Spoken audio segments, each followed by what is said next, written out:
நாம செயல்பட்டு வரோம். கடந்த ஓராண்டு காலம் கொரோனா காலம். உலகத்தையே வைரஸ் அச்சுறுத்தின காலத்திலேயும் கழக உடன்பிறப்புகள் தான் வீதிகளில் நின்று மக்களின் வாழ்க்கையை காக்கவும் போராடினாங்க. தொண்டர்களோட தொண்டர்களா நானும் நின்னேன். பசிப்பிணி போக்கினோம், உணவை தயாரித்து கொடுத்தோம், இல்லாதவங்களுக்கு எல்லாம் கொடுத்தோம். வாழ்வாதாரம் இழந்த மக்களுக்கு கழகமே ஆதாரமா இருந்துச்சு. அந்த தொண்டின் தொடர்ச்சி இந்த பிறந்த நாள் விழாவின் போதும் தொடரட்டும். ஏழை எளிய மக்களுக்கு தேவையானதை கொடுங்க. மாணவ மாணவியருக்கு எழுது பொருள்கள், குறிப்பேடுகள் கொடுங்க. இலவச மருத்துவ முகாம்களை நடத்துங்க. இரத்த தானம் செய்யுங்க, கண் தானம் செய்யுங்க. இருப்பதை இல்லாதவருக்கு தருவோம் என்பதன் மூலமா அண்ணாவின் பொன்மொழியை காப்பாற்றுவோம்.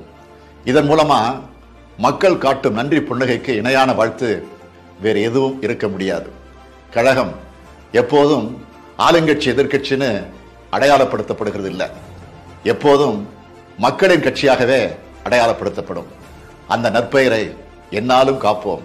இன்னும் 2 மாதங்கள் தான் இருக்கு. தமிழகத்துல ஆட்சி மாற்றம் நடக்க இருக்கு. கழகம் அரியணையில அமர இருக்கு.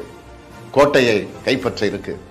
மக்கள் நமக்கு வழங்க இருக்கிற மகத்தான வாய்ப்பை பயன்படுத்தி தமிழ் மக்களுக்கு மிக சிறந்த எதிர்காலத்தை நிச்சயம் அமைப்போம். கொள்கையற்ற உதவாக்கர ஊழல் ஆட்சிக்கு முற்றுப்புள்ளி வைக்கிற தேர்தல் நெருங்கிக்கிட்டு இருக்கு. கழக அரசு மக்கள் கவலைகளை தீர்க்கிற அரசா இருக்கும். மக்கள் கோரிக்கைகளை செயல்படுத்துகிற அரசாக இருக்கும். மக்கள் எதிர்பார்ப்புகளை பூர்த்தி செய்கிற அரசாக இருக்கும். இந்த நம்பிக்கையை தமிழக மக்கள் அனைவரும் மனசிலையும் கழக உடன்பிறப்புகள் விதைக்கணும். கோடிக்கணக்கான குடும்பங்களோட மகிழ்ச்சிக்கு காரணமான அரசாக நமது கழக அரசு அமையும். வாருங்கள், நாம் அனைவரும் சேர்ந்து நமக்கான நல்ல வளம் மிகுந்த தமிழ்நாட்டை நாளை அமைப்போம். இதுவே தமிழ்நாட்டு மக்களுக்கு எனது பிறந்த நாள் செய்தி.